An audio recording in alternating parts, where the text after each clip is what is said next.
기도드리겠습니다.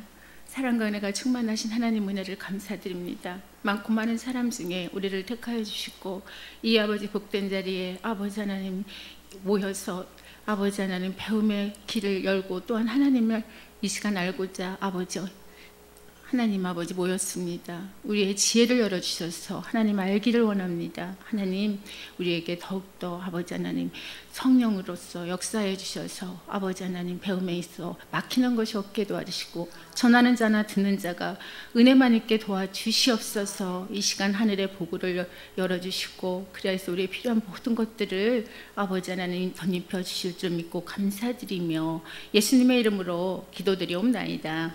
아멘.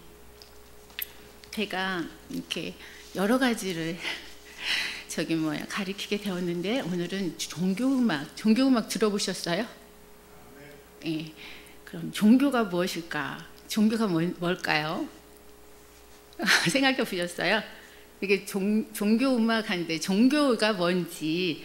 자, 종교하면은 이렇게 으뜸 종자에 가르칠 교자를 쓰잖아요. 그래서 종교는 뭔가 초월적인 선언적 또는 영적인 존재에 대한 믿음을 공유하는 이들로 이루어진 신앙의 공동체와 그들이 가진 이 신앙, 이 체계나 문화적 체계를 이렇게 말하는 것이 바로 종교라고 우리가 대부분 말을 합니다. 그래서 종교의 어원은 어디서 나왔는가 보니까 종교는 본래 산스크리트어를 번역한 불교 용어에서 나왔습니다.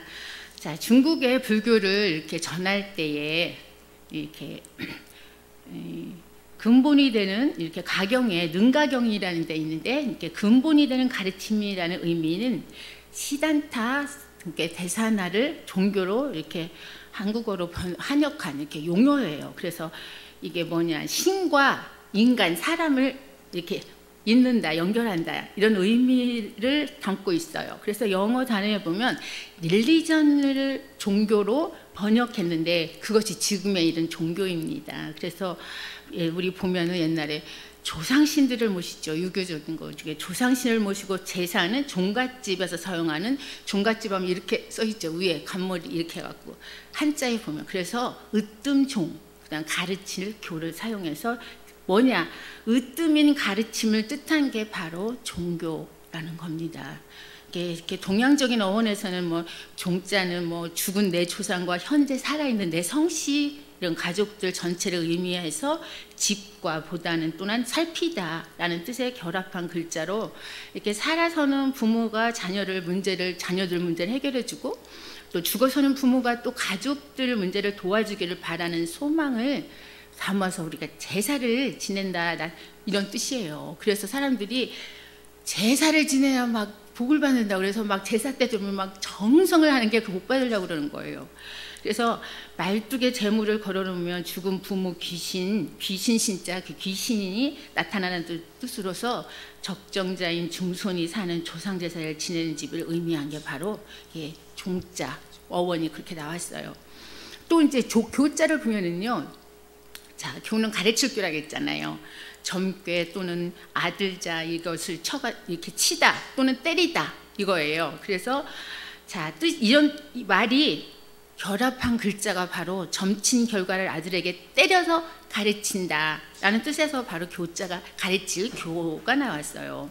정확한 의미는 아버지와 어머니, 부모가 100% 일치하는 혈족인 대종, 성의 이렇게 적장자를 중심으로 아버지는 일치하고 어머니 혈통은 다르지만 한 지붕 아래서 이렇게 시돼지 키우면서 이렇게 함께 사는 가족. 그래서 수많은 후처나 종손, 씨, 적장자, 소종가들이 연합한 것이 그게 바로 국가를 이루는 거잖아요. 이제 그래서 가족 문제를 구성원이 함께 논의하고 해법을 찾는 과정에서 의견이 충돌하기도 하고 또한 양쪽 말이 모두 일리가 있어 한쪽에 막 이 손을 들기가 어려울 때 막 이렇게 가족 모임 할 때는 우리 그러면 저기 다수결로 해 할 때는 막 손을 들잖아요. 그럴 때. 또 군대 권력을 가진 왕이자 조상제사를 모시는 사제인 적장자가 점친 공정한 결과를 결정하면 가족들이 복종해서 자기 부모를 믿는 신앙, 이게 바로 교자. 그래서 거기서 나온 거예요. 그래서 종교는 뭐냐? 가족 공동체인 국가의 중심인 왕의 공정한 가르침이고요. 신앙은 가족 성씨, 조상 또는 죽은 부모를 믿고 그 다음에 적장자인 왕의 공정한 결정을 따르는 것이 바로 종교다 이게요. 예, 그래서 종은 성씨 글자가 사용된 상나라 왕실 자성이 수천 년 전 상나라 때부터 쓴 거고요. 많은 대종 성씨들이 5,000년 이상 되었고 그 다음에 불교 도래보다 훨씬 이전부터 사용하던 개념으로 혈연 가족에 대한 믿음이 바로 종교입니다.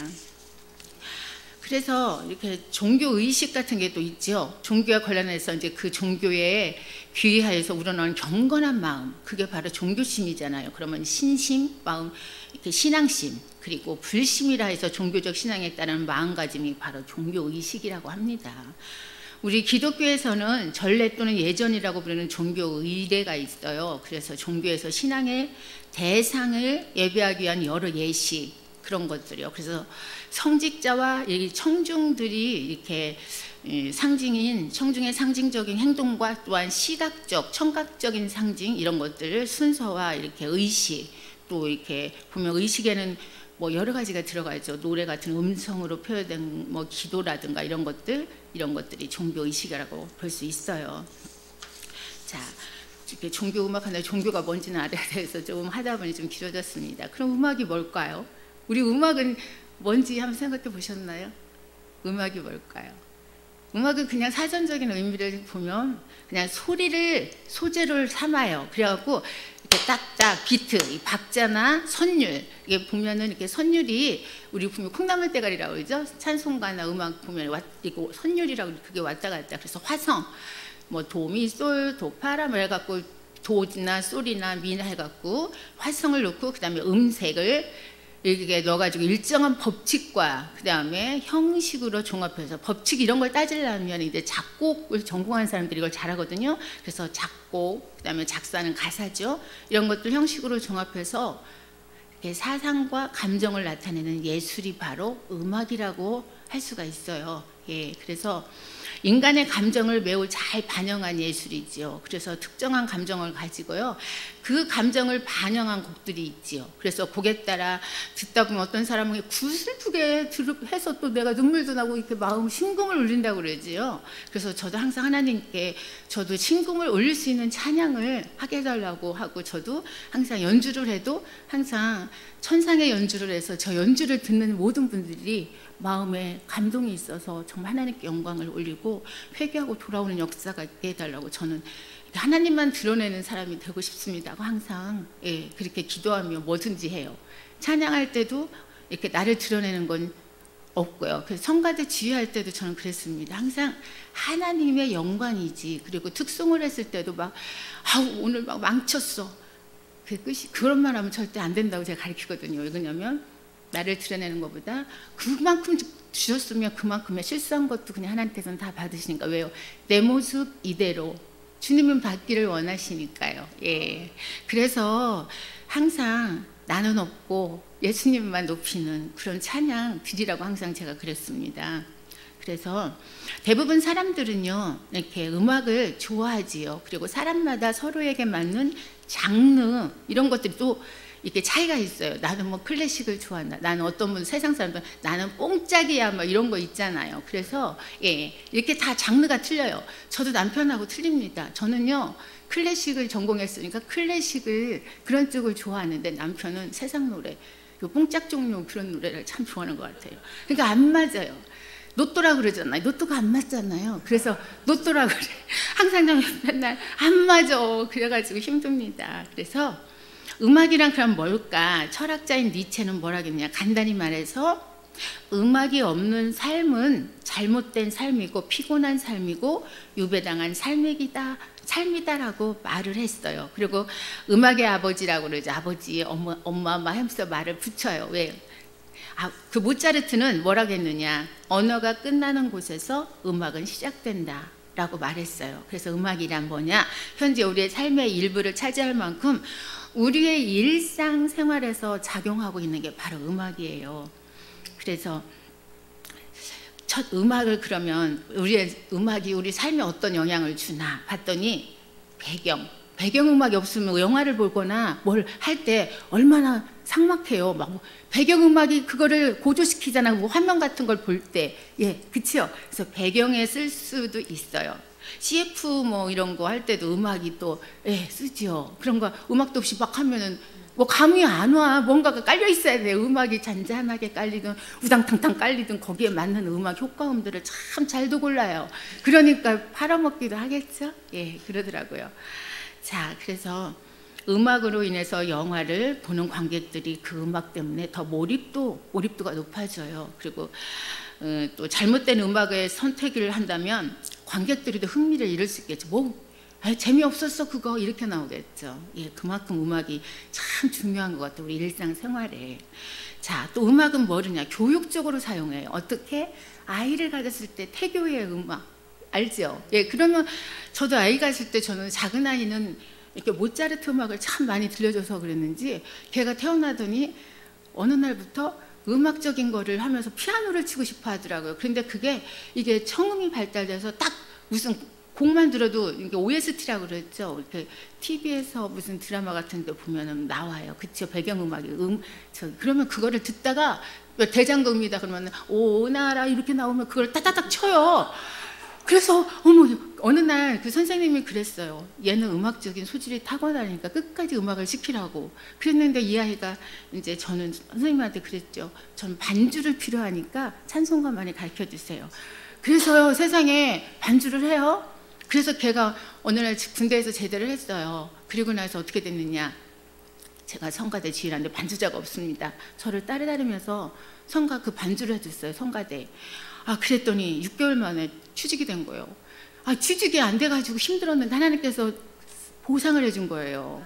너무너무 감사하더라고요. 그만큼 하나님은 거저가 없으신 것 같아요. 그래서 참 감사하더라고요. 근데 그걸 끝까지 했어야 했는데 어느 날 엄마 나 피아노보다는 손가락이 길어요. 첼로는 이게 잡는 게 이게 길으면 유리해요. 바이올린은 물론 적당히 해도 되지만 선생님이 첼로 해도 되겠다고 그러니까 애가 어느 날 안 한다고 그러고 고집 부리더니 첼로를 군대 가기 1년 전에 하고 싶다는 거예요. 그런데 마침 그때 대학교 입학을 했어요.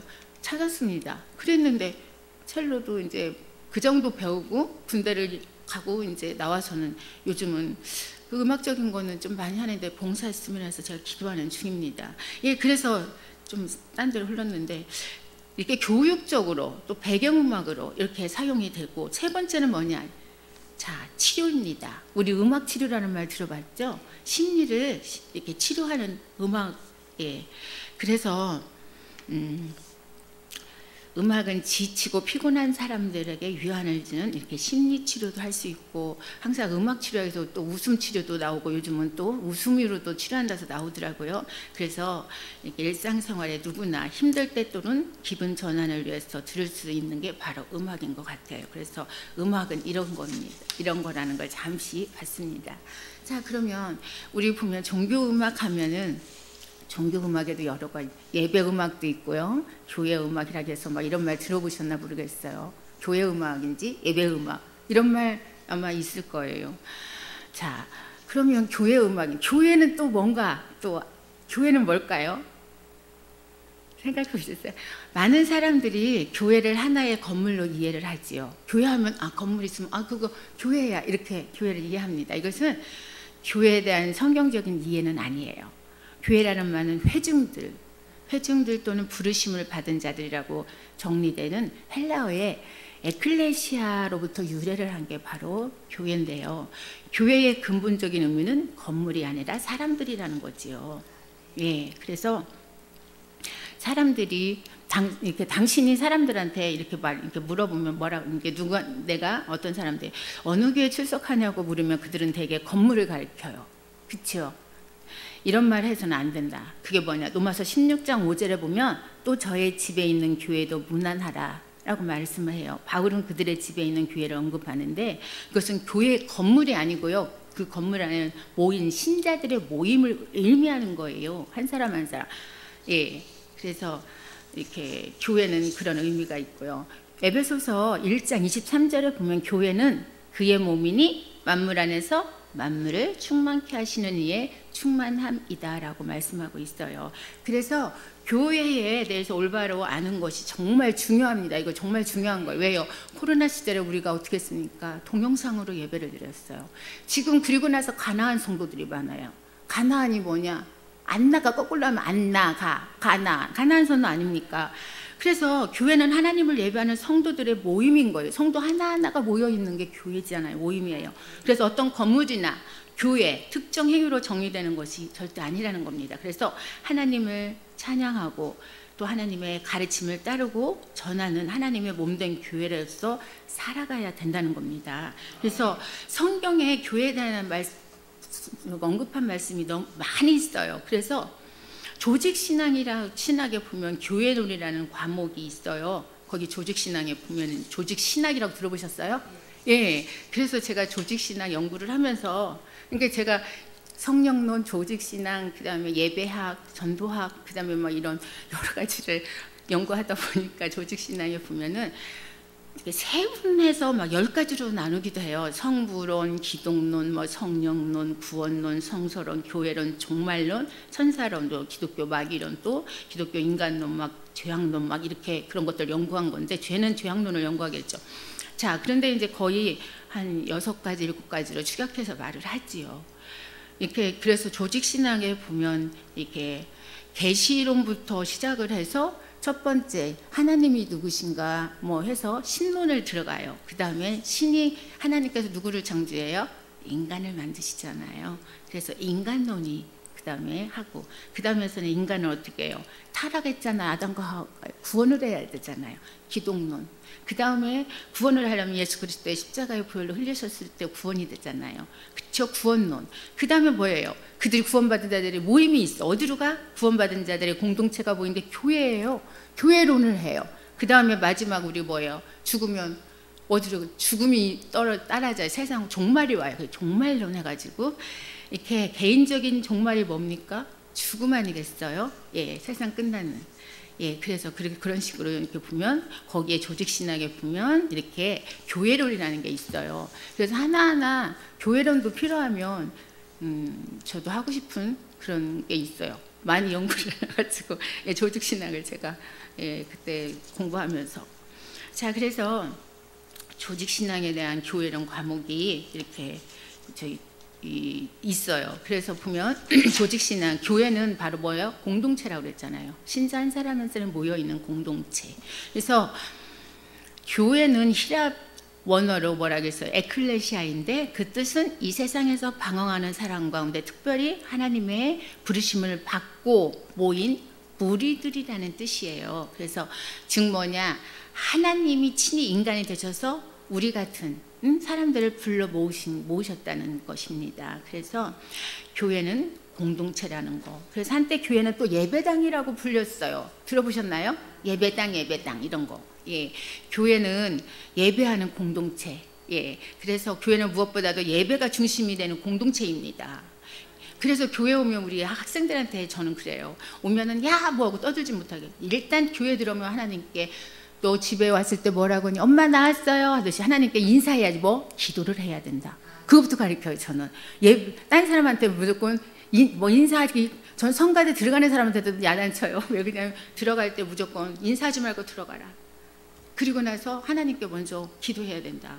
묵상을 하든. 그래서 사람들하고는 그냥 눈으로만 그냥 보고 그냥 지나가라. 그래. 성가대 쭉 들어갈 때 있잖아. 예배 때 이제 예배 시작하기 전에 들어갈 때도 막 옆에 보면서 인사하고 할 말 다 하고 절대 그러지 말라고 그래요. 예배가 얼마나 중요한 건지 아니하고 막 그러면서 그랬거든요.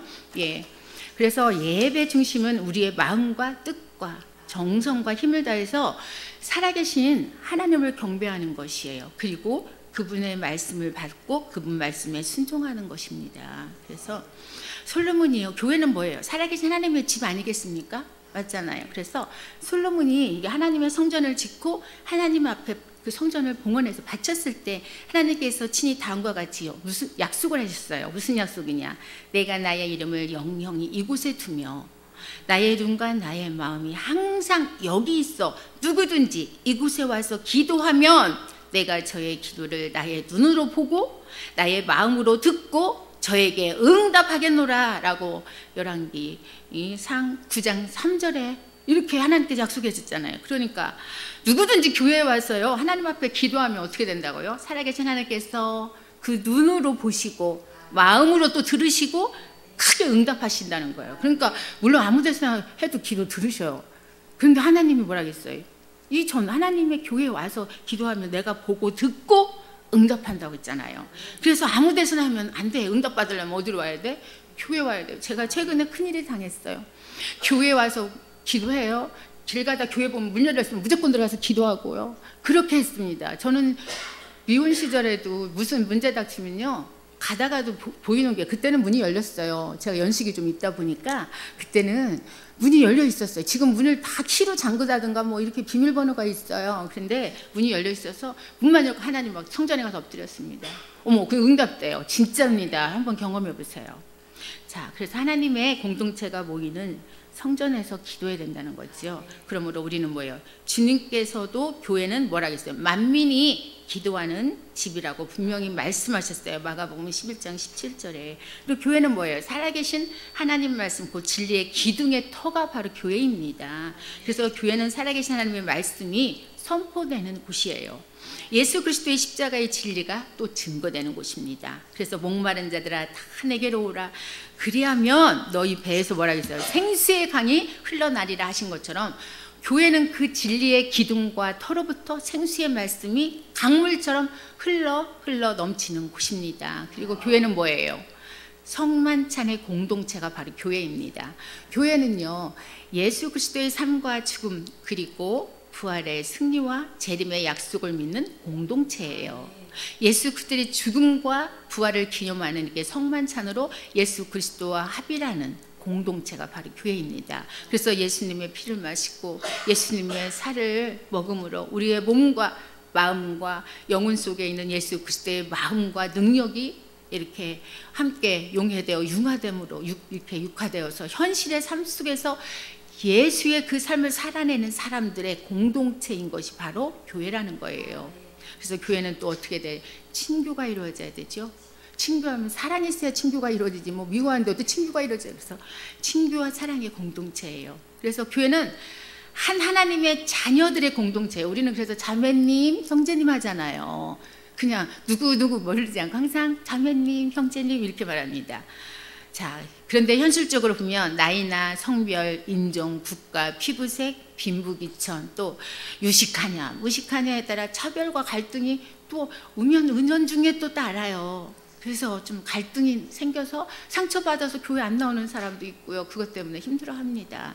이것은 정말 잘못된 거예요. 교회의 공동체 구성원은 정말 다양해요. 우리 생김새도 다양하고 성격도 다양하고 그렇잖아요. 그러나 그 다양함을 부정적으로 볼 것이 아니라 긍정적으로 보아야 될 줄 믿습니다. 그리고 마침내 다양성 안에 일치를 추구하는 것이 교회의 공동체 기본 방향입니다. 요한복음 17장에 보면 나와요.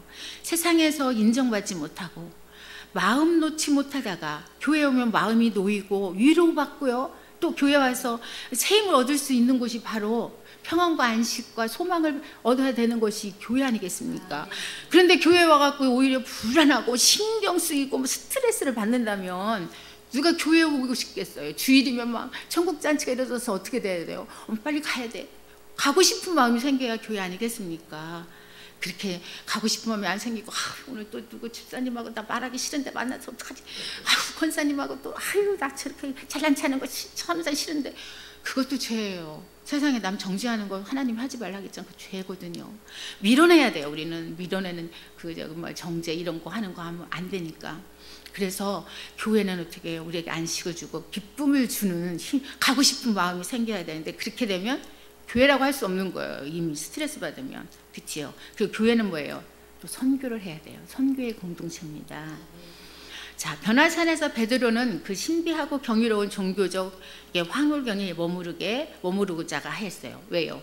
이곳이 좋사옵나이다. 그러면서 뭐라 했어요? 초막 셋을 짓겠다 이런 말까지 하지요. 예수님은 이를 물리쳤잖아요. 산 아래로 내려가자. 내가 이를 위하여 왔노라. 이렇게 말씀하셨어요. 우리가 받은 기쁨과 자유를 우리끼리만 누릴 수 없다는 것이 주님의 뜻이에요. 나눠야 돼요. 자, 이 기쁨과 자유를 누린 자, 소경된 자, 또 영적으로 육적으로 죽어가는 자에게도 전화해야 된다는 거예요. 그래서 나만 천국 갈 게 아니라 어떻게 해요? 주위의 모든 사람을 같이 끌고 천국을 가야 되는데 그게 쉽게 안 됩니다. 성령을 받아야 돼요. 성령을 받을 때 그게 전도가 확 열려요. 우리가 항상 성령을 받으려면 어떻게 합니까? 그냥 받아지지 않아요. 회개가 이루어져야 성령이 들어와요. 예, 회개가 안 돼서 기도도 못 올라가잖아요. 이제 그러므로 너희는 가서 모든 족속으로 제자를 삼아 아버지와 아들과 성령의 이름으로 세례를 주고 내가 너희에게 분부한 모든 것을 가르쳐 지키게 하라. 그 유명한 성교의 명령을 우리에게 주님께서 허락해 주셨어요. 명령해 주셨어요. 이거는 어떻게 명령은 하라는 거예요. 복종해야죠. 그렇죠? 예. 참고로 우리 뭐를 볼까? 교회와 성전과 예배당이 뭔지 한 번만 짚고 한번 보겠습니다. 교회는 부르심을 받은 자들의 모임입니다. 자, 예수 그리스도를 구주로 영접한 거듭난 이렇게 그리스도인들의 모임. 그래서 이렇게 가시적인 이 건물이 아니라는 거예요, 교회가. 그래서 가르침을 따르는 모임. 이게 이 가르침교와 모일 회자를 이렇게 한자로 써서 가르침을 따르는 모임. 혹은 무리들, 이게 바로 교회입니다. 그럼 성전은 뭐냐? 성전은 하나님이 계시는 곳이 바로 성전입니다. 따라서 구약에서는 뭐라 했느냐? 성막이나 성전, 이 가시적인 곳, 신약에서는 예수 그리스도께서 부활 승천하신 이후 성령을 통해 일하시며 그 성령께서 계신 곳이 뭐라고요? 성전이 됩니다. 성령께서 계신 곳이 성전. 너희가 하나님의 성전인 것과 하나님의 성령이 너희 안에 거하시는 것을 알지 못하느냐라고 고린도전서 3장 16절에 말씀하셨죠. 갈라디아서 2장 20절에 뭐라 했습니까? 내가 그리스도와 함께 십자가에 못 박혔나니 그런즉 이제는 내가 산 것이 아니요 오직 내 안에 그리스도께서 사신 것이라. 이제 내가 육체 가운데 사는 것은 나를 사랑하사 나를 위하여 자기 몸을 버리신 하나님의 아들을 믿는 믿음 안에서 사는 것이니라 라고 말씀했어요. 그러면 성전은요, 성스러울 성자와 큰 집 전자를 써서 성전이라고 했는데 성스러운 대궐을 말하죠. 즉 가시적인 건축물. 이거 구약시대는 그렇게 했어요. 예. 그런데 예수님께서 대답하시기를 이렇게 이르시되 너희가 이 성전을 헐라. 내가 사흘 동안에 일으키리라. 유대인들이 그때 뭐라 했어요? 이 성전은 46년 동안 지었거늘 네가 3일 동안 일으키겠느냐? 라고 반문했죠. 그러나 예수님 뭐라 했어요? 예수님은 성전된 자기 육체를 가리켜 말씀하신 거예요. 요한복음 2장 19절에서 21절. 성령께서 계신 곳이 성전이라고 했잖아요. 우리도 성령이 우리 안에 머물러 있잖아요. 예. 예배당은 그리스도인들이 하나님께 예배드리는 집이 바로 예배당이라고 합니다. 그래서 우리 맨날 예배당 가자 이렇게 옛날에 그런 얘기를 좀 들은 것 같아요. 여기서 예배당의 이 의미와 이렇게 성전의 의미, 이건 집과 대궐의 차이일 뿐인데 누군가가 거주하는 장소라는 거, 예배를 드리는 집. 이게 예도 예자와 절배자와 집당자를 써서 예배 드리는 집이 바로 예배당. 결론적으로 보면 우리가 교회와 성전 그리고 예배당은 구분되어서 사용해야 한다는 거죠. 우리 지금 현대에 사는 교인들이 모이는 건물을 통상 교회라고 인식하는 대부분의 사람들에 의해서 조금 더 거룩함을 강조하는 이렇게 표현이라고 여겨지지요. 그래서 그게 건축 헌금을 강요할 때 보다 효과적인 용어로서 주로 사용되는 게 바로 성전과 혼용해서 사용하게 되므로 이것이 마치 똑같은 말인가 동의어로 이것을 인식하게 된다는 겁니다. 이렇게 생각이 해요. 이렇게 마태복음 18장 20절에 보면 두세 사람이 내 이름으로 모인 곳에는 나도 그들 중에 있느니라 이렇게 말씀하셨어요.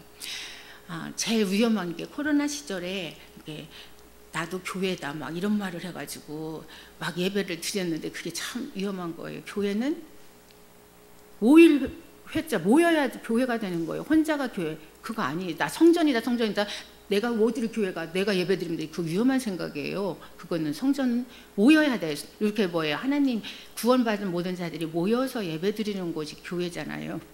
예, 그래서 조금 그런 걸 잘 생각하시고 하셔야 돼요. 물론 성전 교회하고 성전 예배당 이런 의미를 그래서 한번 짚고 가는 겁니다. 자. 이런 말씀을 마태복음 18장 20절에 이게 두세 사람이 내 이름으로 모인 곳에 나도 그들 중에 있다고 말씀하셨어요. 그러니까 기도를 할 때도 어떻게 해요? 혼자보다는 우리가 중보기도가 그래서 더 필요합니다. 빨리 하나님께 응답받으려면 최소한 두 사람 이상은 같이 기도를 해야 되겠죠. 예. 그래서 우리가 영적인 충만한 목사님이라든가 권사님이나 이렇게 우리가 영빨 그러잖아요. 세신 분 그런 분들에게 기도 부탁하면 더 좋겠죠. 같이 좀 해달라고. 네, 이러이러한 문제가 있습니다. 기도 좀 해주세요. 이렇게. 예. 그래서 보고기도 중보기도 엄청 중요합니다. 부르짖는 기도가 또 중요하고요. 그래서 이 말씀을 통해서 두세 사람이 모인 곳은 교회이고 그곳에 내가 있으니 성전이면 교회가 곧 성전이다. 라는 논리로 인해서 교회가 성전이다라고 주장하면 의미상은 동일하다고 분명 말할 수는 있어요. 같은 말이니까. 그러나 단어 자체의 의미가 같은 것이 아닌 것이라는 거예요. 단어 자체는 틀리다는 거죠. 다시 말하면 이렇게 이 사람하고 다른 건데 이런 이유로 결국 같은 것이나 마찬가지 아니야? 라고 해서 이 사람이 내가 될 수 있고 내가 저 사람이 될 수는 없어요. 겉이 이렇게 보면 예, 아무리 저기 쌍둥이도 같이 틀리듯이 예, 그거 좀 조금 깊이 좀 헷갈리지 않게 생각하셔야 돼요. 그래서 교회는 결론적으로 건물이 아니라는 거. 교회는 하나님의 소유물이잖아요. 그래서 내 것이냐 해서도 또 안 됩니다. 교회는 하나님의 신부이고 몸입니다. 교회의 목적은 교회의 머리시고 구원자이시며 구속자이신 예수 그리스도님께 예수 그리스도의 영광을 돌리는 것입니다. 교회의 머리는 바로 누구라고요? 예수 그리스도이십니다. 예수 그리스도가 아닌 다른 것을 머리로 두고 있다면 그것은 성경에서 말씀하시는 교회가 아니에요. 에베소 5장 보시면 나옵니다. 자, 이 세상은 교회를 통해서 하나님을 알 수가 있죠. 그래서 교회는 말과 행동으로 이 세상에 하나님이 어떤 분인지 증거를 해야 돼요. 주님께서 우리를 구원해 주신 것은 이 세상에서 물질적으로 번성하게 하기 위함이 아니고요. 거룩하고 의로운 삶을 살게 하기 위한 거예요. 그래서 세상이 우리를 통해서 하나님을 알 수 있게 하기 위한 거예요. 그러니까 우리가 항상 어떻게 해요? 예수님의 편지라고 했잖아요. 사는 거, 행동하는 거, 말하는 거 참 중요합니다. 그래서 저는 아침에 일어나면 항상 내 눈에 주님의 눈물을 담아주시며 이렇게 내 입술에 주님의 언어를 주시고요. 말하고 행동하고 가는 곳곳도 주님이 다 터치해 주세요. 그렇게 기도합니다. 그래서 저 오늘 오면서 엄청 기도한다고 했어요. 떨리고 두렵고 무슨 말 잘못하면 큰일 나니까. 또 왜 두렵냐고요? 더 두려운 게 있어요. 다른 데보다. 다른 데는 그냥 강의하면 그래도 조금 끝나는데 촬영을 하시니까 되게 내가 다 드러나는 거 정말 안 좋아하는데 그런다고 해서 더 부담됐습니다. 자, 교회는요. 주님과 교제를 나누고 주님과 함께 동행하고 주님을 찬양하고 주님을 사랑하기 위해 만들어진 거라는 거예요. 자, 그래서 우리가 교회에 오면 일단 예배 중요하다고 했잖아요. 예배가 뭘까요? 예배는 워십이라는 말 들어봤죠? 예배, 워십이라는 말은 가치 있는 지위에게, 신분 있는 사람에게 적절한 영광과 그다음에 존경을 표하는 의미, 표하는 것을 의미하는 게 바로 예배라고 합니다. 그래서 기독교 예배는 오직 창조주이시며 구속주 대신 하나님께만 그 합당한 영광과 찬송을 돌리는 것을 의미합니다. 예, 시편 기자는 여호와의 이름에 합당한 영광을 그에게 돌릴지어다 라고 시편 96편 8절에 말씀했었어요. 그치요? 그래서 기독교의 예배는 타 종교에서 행해지는 인간의 욕구 충족과 의식적인 예배와는 달라요. 자기 욕심을 채우려고 막 다른 데서는 그런 의식을 행하잖아요. 구슬하거나 그런 거 다 자기 욕심 채우려고 하는 거잖아요. 뭐 잘 되게 하기 위해서 뭐 남을 해하거나 뭐 하거나 해서 하여튼 비나이다 뭐예요. 자기 잘 되라고. 그렇지만 우리는 그게 아니잖아요. 기독교의 예배의 대상이 누구예요? 확실하게 누구예요? 예배를 드려야 하는 이유가 분명해서 하나님께만 영광이 되게 드려야 되는 거예요. 천지 만물을 말씀으로 창조하시고 사람을 그의 형상대로 빚으신 창조주 하나님만이 예배의 대상이 되는 거예요. 모든 만물이 다 하나님께 예배하며 찬송해야 할 이유가 바로 여기 있는데, 피조물이 창조주를 찬양하고 경배하는 것은 당연한 창조 질서고 법칙입니다. 그래서 사람이 하나님을 찬양하는 것은 사람된 그 존재적인 의미를 바로 찾는 거예요. 그래서 이 백성은 뭐라겠어요? 내가 나를 위하여 지었나니 나의 찬송을 부르게 하려 함이라고 이사야 43장 21절에 말해요. 우리는 뭐예요? 왜 지었다고요? 우리를 만든 목적이 뭐예요? 하나님께서 찬양을 받으시려고 우리를 지었다겠어요. 그래서 시편 150편 6절에 말했어요. 호흡이 있는 자마다 여호와를 찬양할지어다 할렐루야 이렇잖아요. 우리는 그러면 숨이 끝날 때까지, 호흡이 있을 때까지 어떻게 해요? 하나님을 어떻게 해요? 찬양해야 된다는 거예요. 음치네 뭐네 다 들으셔요. 음치는 음치대로 내 모습 이대로 받는다는 거. 어떤 분 찬양을 하면 나 찬양 못해, 음치야 박치야 다 받으셔요. 꼭 음치는 찬양하지 말라는 법 없습니다. 왜? 하나님께서 우리를 지은 목적이 음치대로 지어서 나는 받겠다는 거잖아요. 박치면 박치대로 나는 받겠다, 이것 아니겠습니까? 그냥 감사함으로 우리는 하면 되는 거라고 저는 생각합니다. 그렇게 제가 장황스럽게 이렇게 종교음악을 가르친다고 여러 가지를 설명하게 됐습니다. 그래서 종교음악 이제 들어가 보려고 합니다. 자, 기독교처럼 음악적인 종교도 없죠. 구약시대 시편은요, 여호와 하나님에 대한 찬양으로 가득 차 있어요. 시편은 바로 다 찬양이잖아요. 저는 한 절 시편 가는 포예요. 한 절씩 교대로 부르기도 하고, 이것이 중세 그레고리오 성가로 발전된 게 바로 이 시편이에요. 그래서 중세시대 그레고리오 성가는 교황 그레고리오 1세에 의해 당시 각 지방에 산재했던 가톨릭의 전래음악을 정리한 것으로 오늘날까지 1000년 이상 그 생명을 유지해 왔습니다. 그래서 그레고리오 성가는 라틴어 가사의 단선을 음악적으로 이렇게 1962년 바티칸 공의회의 결정 때까지 전 세계적으로 공통적으로 불리워졌어요. 그래서 르네상스 시대는 다성 음악이 꽃을 피운 시기로 참으로 아름다운 다성 종교 음악이 탄생되었습니다. 그리고 마틴 루터에 의한 종교개혁과 그의 만인 사제라는 전례관에 의해서 성가대가 아닌 많은 회중이 함께 재창하는 단순한 선율의 개신교 음악인 코랄이라는 게 탄생하게 됩니다. 그래서 음악에 대해서 비교적 편협한 생각을 가졌던 칼맹에 의해서 음악에 매우 관대한 포용과 정책을 편 루터에 의해 또 시추로 출발하여 바흐에 이르기까지 도도한 음악의 독일의 이렇게 음악의 새로운 전개가 일어나게 됐습니다. 그래서 바흐와 핸델로 대표되는 바르크 시대에는 칸타타, 오라토리오 등의 새로운 음악 장르가 탄생하게 되어서요, 종교 음악이 더욱 다양하게 발전합니다. 그리고 바흐 시대 이후 이렇게 고전파 시대에 이르러서 종교 음악은 더욱더 이렇게 활성화돼요. 그런데 종교 음악은 점차 교회 내의 예배 목적에서 벗어나서 음악 회장으로 옮겨지게 돼요. 그래서 음악회에 가면 맨날 그 오페라니 뭐니 막 부르게 됐죠. 낭만주의 시대 근대에 오면서는 기악 음악과 오페라들의 발달로 인해서 종교 음악은 그 자리를 그들의 음악에게 넘기게 되는 이런 불상사까지 있게 됩니다. 오늘날에도 많은 작곡가들에 의해서 주목받을 만한 종교 작품이 계속 나와서 그 명맥을 유지해 나가고 있는데, 시편 103편 1절에 보면 하나님은 우리의 은밀한 감정, 5장 6보 속에 감추어진 감정들을 불러내서 찬양하도록 권유를 해주셔요. 그게 뭐냐? 내 영혼아 여호와를 송축하라. 내 속에 있는 것들아 여호와의 성호를 찬양하라. 시편 103편 1절에 있습니다. 내 영혼아 찬양하라 뭐 나오죠. 예, 송축하라 뭐 이렇게, 예, 그거를 다 이렇게 만든 거예요. 자, 여기서 말하는 내 속에 있는 것은 장차 곧 창자요, 창자. 오장육부를 가리키는 거예요. 이 오장육부에는 뭐가 들어있어요? 살면서의 분노도 들어있고 수치심, 당혹감, 실망, 원한 등이 그 오장육부 이 안에 다 숨겨져 있는 거예요. 그래서 찬양은 우리의 감정의 일시적 정지와 부정을 요구하는데요.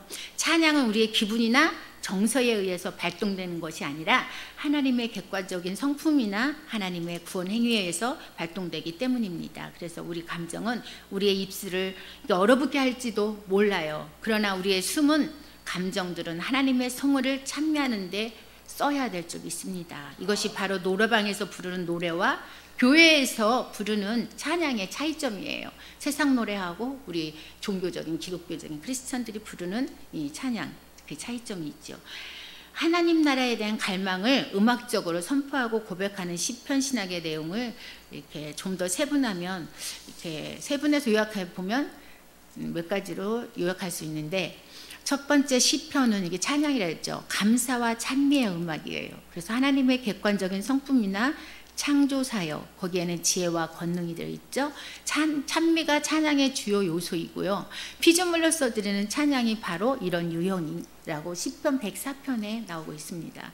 두 번째 시편은 찬양은 죄사함과 치유에 대한 감사의 노래예요. 처음에는 찬미였고 그 다음에는 감사. 예, 하나님께 감사한 거, 죄인으로서 드리는 감격적인 회복의 음악, 그게 바로 시편 103편이지요. 세 번째는 시편은 하나님의 성도로서 이 세상을 살아가면서 느끼는 딜레마를 극복해 나가기 위한 영적 싸움의 일종이에요. 얼마나 우리가 영적으로 싸워야 될 게 많습니까? 바울과 실라가 감옥에서 드리는 찬송이 사도행전 16장에 나오죠. 예수님이 마지막 순환주간에 감람산으로 가시면서 부른 찬미가 시편 118편 상반절이 있죠. 이거 바로 이런 유형의 찬미예요. 그 찬양의 신학적인 메시지는 하나님의 말씀이 노래와 깊은 영혼의 음악처럼 승화되고 내면화되지 않고는 순종되어질 수 없다는 주장이 바로 시편 1편이고요. 103편입니다. 그래서 종교음악은, 종교와 음악과의 관계는 매우 깊고 동서고금의 종교는 거의가 각각 독자적인 종교음악을 발전시키고 있는데요.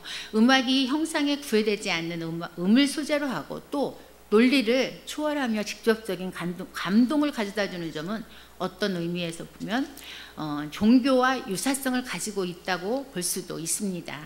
음악과 악기의 창시자를 이렇게 신이라고 이렇게 하는, 이렇게 설화는 널리 알려져 있는 바입니다. 그런데 원시 종교에서는 음악적 행위가 곧 종교적 행위로 간주되고 있는 적도 적지 않이 많이 있습니다. 주술이나 기도에 결부시켜서 이렇게 성악이나 기악을 사용하는 예는 세계 각지에서 얼마든지 찾아볼 수 있지 않습니까? 그리고 문화민족의 종교에서도 음악은 매우 중요한 위치를 차지하고, 이렇게 바라문교나 힌두교, 불교도 또 라마교 등은 각각 지역에 고유한 종교 음악을 형성해 왔어요. 보니까 막 캐톨릭도 이렇게 천주교도 우리 성가하듯이 그런 것도 있더라고요. 난 몰랐어요.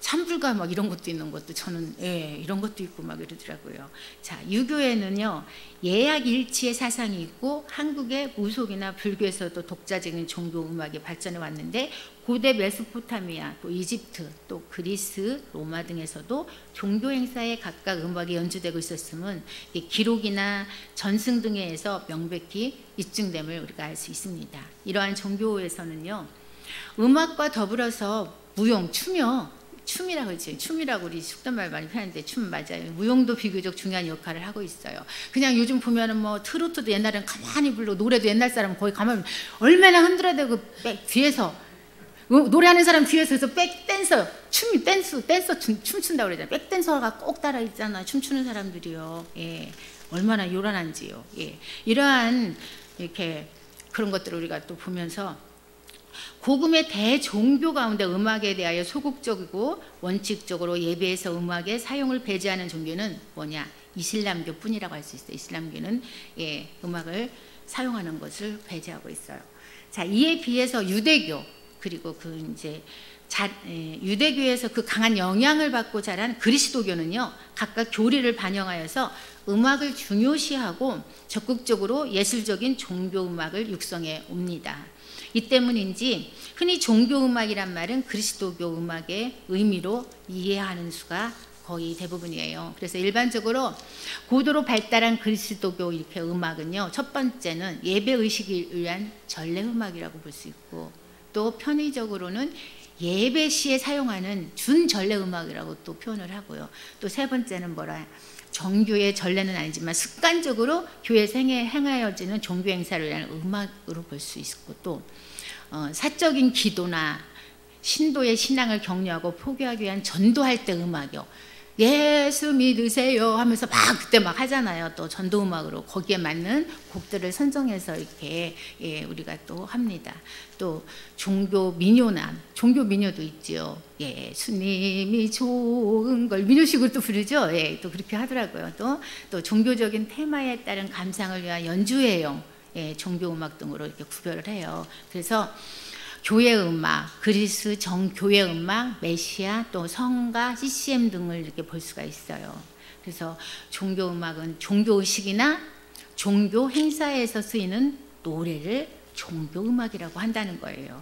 그래서 종교와 음악은요, 밀접한 관계를 갖고 있어요. 우리 예배드리는데 음악이 없다고 생각해요. 얼마나 조는 사람도 있을 거예요. 지루할 수도 있고. 그런데 그 음악이 주는 감동이요.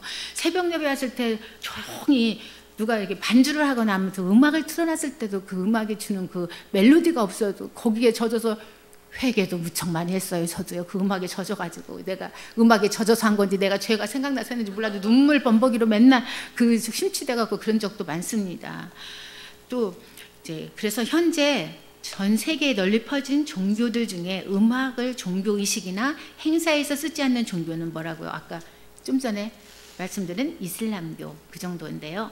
아잔이나 쿠란 낭독에 음을 붙이니 반쯤 음악이라고 했어요. 음악적으로 이렇게 하는 거예요. 시편을 그냥 복 있는 사람은 악한 일을 행치 않으며, 그럼 벌써 이게 시편 1편이 그냥 음악으로 하듯이 이 사람들이 그런 식으로 쉽게 설명하자면 거기에 음악의 시초 중 하나로 고대 종교의식에서 해오던 주문 같은 것이 변형되었다는 설도 있어요. 주문을.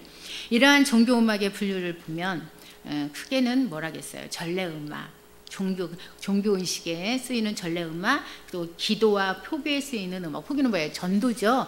기도할 때나 전도할 때 쓰는 음악들, 그 다음에 종교를 소재로 하는 음악 등을 볼 수가 있어요. 이걸 또 종교별로 구분해 본다 그러면 세 분화해서 기독교는 미사곡을 레퀴엠이라고 하는데 저기 성가나 순환곡, 또 오라토리오, 찬송가, 그다음에 칸타타, CCM 등을 들 수 있고, 불교는 찬불가, 또 연불 같은 거, 또 범페라든가, 이슬람교는 까왈리, 나시드, 지하드 나시드, 아잔. 이슬람교는 종교음악으로 인정을 하지 않아요. 그리고 유교는 문묘 제례악이나 종묘 제례악 등, 그 다음에 무속신앙에서는 무속음악을 합니다. 그래서 이렇게 볼 수가 있어요. 천주교하고 기독교는 천주교는 미사곡 해갖고 가톨릭교회 만찬 제사에 쓰이는 곡이 바로 미사곡이잖아요. 우리 성가는 뭐예요? 종교 집회, 또 천주교에서도 쓰고 우리 기독교에서 쓰지만 기독교의 미사나 성찬 예배, 또 감사 성찬 예배 중 부르기 위해 지어진 노래들을 말하고요. 거기에는 대표적으로 그레고리오 성가, 그 다음에 자비송, 대영광송 이런 것들을 들 수가 있어요. 글로리아 인 익스찬시스라는 이런 음악인데, 이건 하나님께 영광을 올린다 이런 뜻으로 캐톨릭에서 많이 씁니다. 그리고 순환곡은 뭐냐? 성경의 사복음서를 기초로 한 예수 그리스도의 생애와 순환을 주로 담은 성악을 주로 한 종합 예술. 이게 뭐냐? 바흐라는 작곡가가 마태의 순환곡 이런 걸 했어요. 많이 들어봤죠? 클래식 하면 마태의 순환곡. 이게 바로 순환곡입니다. 오라토리오는 성경이나 기타 종교의 경전 또 도덕적인 내용의 가사를 바탕으로 만든 서사적으로 만드는 건데 대규모적인 악곡인데 핸델의 메시아 아시죠? 예, 그 다음에 하이든의 천지창조, 멘델스존의 엘리야 이런 것들이 있어요.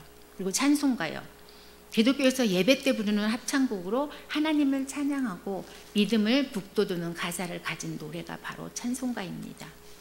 그리고 칸타타가 있어요. 이건 성악곡의 하나예요. 그래서 악기 반주가 동반되는 바로크 시대의 중요한 악곡 형식이 바로 성악곡의 칸타타. 그리고 우리 보면은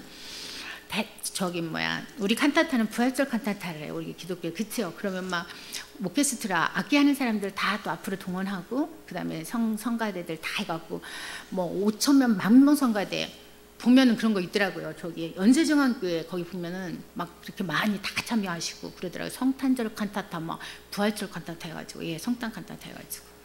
또 바흐의 칸타타 중에 일명 커피 칸타타라는 것이 있어요. 예, 거기에 보면 이렇게 원빈이 광고하는 칸타타가 아니고 예. 내용은 아버지가 딸에게 커피를 적당히 마시지 않으면 시집 보내지 않겠다고 하자 딸이 그러면 남편을 설득해서 커피를 마시겠다는 내용이 그게 저기잖아요. 그 광고에 이제 예. 칸타타 보면 광고 그런 거 아니고 이렇게 그런 겁니다. 그래서 CCM이 있어요. 또 CCM은 이렇게 컨템포러리 크리스천 뮤직 거기에서 컨템포러리 C 크리스천에서 C 그다음 M은 뮤직 그래서 C, C, M 그 한 자씩만 짠 거야. 약자로 한 자씩 다 이렇게 하려면 다 쓰려면 더 힘들고 그러니까 영어니까 예 그렇게 합니다. 그래서 그건 뭐냐 현대 기독교 음악을 바로 CCM이라고 그래요. 그래서 우리 전도회 할 때 음악을 이렇게 이거 많이 택해요. 찬송가보다 많이 CCM으로 많이 하죠. 악기 같은 걸 동원해가지고 그래서 기독교가 종교적 메시지를 담아 부르는 대중음악이 되었지요. 찬송가가 헷갈릴 수도 있지만 예배에 사용되는 찬송가와는 다른 게 바로 CCM입니다. 그래서 어떤 교회는 정통 아니던 CCM도 못 부르게 해요. 대예배 때 절대 안 됩니다. 그래서 찬송가만 그렇게 하는 것도 있어요. 또 불교는 번패와 연부를 하는데 번패는 불교 관련 의식에서 사용되는 의식용 음악이에요. 그래서 불교 의식을 진행할 때 사용되는 모든 음악을 번패라고 합니다. 그리고 연불은 불경을 이렇게 외울 때 리듬을 붙여서 외우는 수행법은 그냥 나미아비탑을 할 때도 그냥 나미아비탑을 하는 이렇게 음률을 타듯이 하잖아요. 그런 것들을 말하는 거예요. 자, 그러면 더 줄리지도 않고 잘 되나 봐. 우리는 참 가락 노래를 좋아해. 못 심을 때 그런 것도 할 때 노동 가락에서 막 노래 부르면 어느새 다 끝나요. 힘든 것들이 힘든 줄 모르고 다 끝납니다. 허리 구부리고 그 못 심을 게 얼마나 힘듭니까? 그런데 노래를 불러요. 옛날에는 또 노래만 부르는 사람 불렀대요. 그러면 예, 페이를 주고 아니면 품앗이 해줄게. 넌 노래만 불러. 그리고서는 세워놓고 이렇게 어떤 목사님 아버님은 그것만 하셨다네요. 그래갖고 다 이렇게 못 심고 몇 곡을 부르면 그거에 끝났나 봐요. 그런 식으로 했다는 말도 언뜻 들은 것 같아요. 자, 이슬람교는 아잔과 까왈리, 그다음에 나시드 이런 것들을 합니다. 그래서 아잔은 이슬람 연불이라고 보면 돼요. 그다음에 이슬람에서 행하는 하루 5번의 이렇게 기도가 있잖아요. 그래서 이렇게 그때 5번 이렇게 기도할 때 내는 그거 기도 또는 노래 이렇게 볼 수가 있어요. 근데 무슬림은 아잔을 노래라고 생각하지는 않는다고 해요. 사실 연불도 노래는 아니잖아요. 그냥 하는 거잖아요. 그리고 노래를 어디까지로 생각하냐에 따라 그거는 달라질 수가 있어요. 우리도 시편을 여호와는 나의 목자시니 내게 부족하면 뭐 이런 식으로 해서 여호와는 나의 목자시니 줄 수 있고 이렇게처럼 아까처럼도 하죠. 여호와는 나의 목자신 이렇게도 할 수 있고 근데 어떤 거를 그게 노래로 해야 되나 그런 것들은 이렇게 조금 달라진다 이거죠. 어떻게 생각하느냐에 따라. 그래서 까왈리라는 것은 이렇게 죽은 사람 망자라고 그러죠. 망자의 혼을 달래는 거예요. 그리고 내세의 평안을 기원하는 내용을 담고 있는 국악의 굿이나 기독교의 네케용과 비슷한 것인데 굿도 그렇지만 좀 가볍고 신난다는 느낌을 준대요. 이게 또 무슨 굿을. 예. 근데 우리 기독교에서는 사람을 하늘나라 보낼 때 정말 슬퍼하지 않잖아요. 왜? 우리 천국 가서 만나니까 하나님께 이렇게 가시는 거니까. 나시드는 이슬람 단체들이 자신들의 홍보나 이게 통합 등을 위해 만든 노래로 아카펠라 형식으로 불러. 아카펠라는 악기가 없이 입으로 다 그걸 하잖아요. 화음을 내면서 음악 무슨 악기처럼 하면서. 예, 그게 바로 이게 바로 나시드요. 그리고 나시드가 할랄 하면 몇 가지 요건이 필요하다고 합니다. 그럼 배경음악도 없어요. 북소리만 탕탕탕탕 내고요. 노래는 남자가 불러야 되고요. 또 가사가 이슬람적이며 듣는 이가 가사 외에 다른 것에 집중하지 않게 해야 한다고 합니다. 이 규칙이 있는 거예요. 예. 자, 그 다음에 북만 둥둥둥 치면서 남자가 그걸 하면서 한다고 생각해 보세요. 예. 또 힌두교는 바잔이라고 그러죠. 킬든하고 두 가지가 있는데 신에 대한 사랑을 주로 노래한 힌두 음악이 바로 바잔이에요. 그리고 킬든은 악기와 춤을 사용해서 이렇게 하는 건데 그게 만트라다라고 고대 인도를 뜻하는 베다 시대에 바탕을 둔 음악을 말합니다. 이슬람은 매번 5번의 기도를 하는데 시간이 다 틀리더라고요. 왜요? 지역적으로 시간들이 틀려서 보니까 예를 들어서 어느 지역은 뭐 5시 28분이면 어느 지역은 5시 34분 뭐 이런 식으로 지역마다 기도하는 시간이 틀려요. 이렇게 여기 왜 그러냐면 그게 거기에 이제 맞는 그 시간인 거야.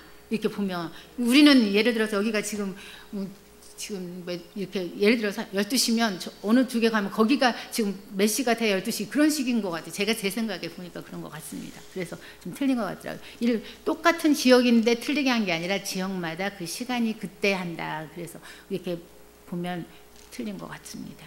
근데 5번을 한대요. 정말 그래서 저는 회개해야 되겠더라고요. 아니 우리 쉬지 말고 기도하라 범사에 감사하라 했는데 하나님이 그게 나의 뜻이라 했는데 내가 그걸 못하겠구나. 이슬람보다도 못하네. 막 그래서 제가 그 사람들은 기도 시간 되면 어김없이 어디서 멈춰서라도 거기를 향해서 기도를 하는 거예요. 얼마나 신앙심이 좋은지 정말 제가 많이 회개합니다. 오늘은 그래서 여기까지만 하겠습니다. 종교음악. 오늘 너무 감사해요. 기도드리겠습니다. 고맙고 감사하신 하나님 은혜 감사합니다.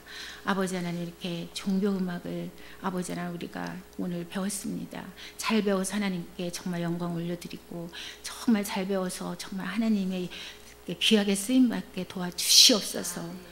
아버지 하나님 올 때 갈 때 피곤치 않게 도와주시고 하나님께서 성령 충만하게 도와주셔서 아버지 선지동산에 올 때마다 기쁨으로 올 수 있도록 도와주시옵소서. 많은 아버지 하나님 정말 학생들 아버지 보내주시고 하나님께서 훈련시켜 주셔서 정말 하나님 뜻에 맞게 잘 아버지 하나님 쓰임받는 귀한 아버지 사명자들이 다 될 수 있도록 축복하여 줄 줄 믿고 감사드리며 예수님의 이름으로 기도드리옵나이다. 아멘.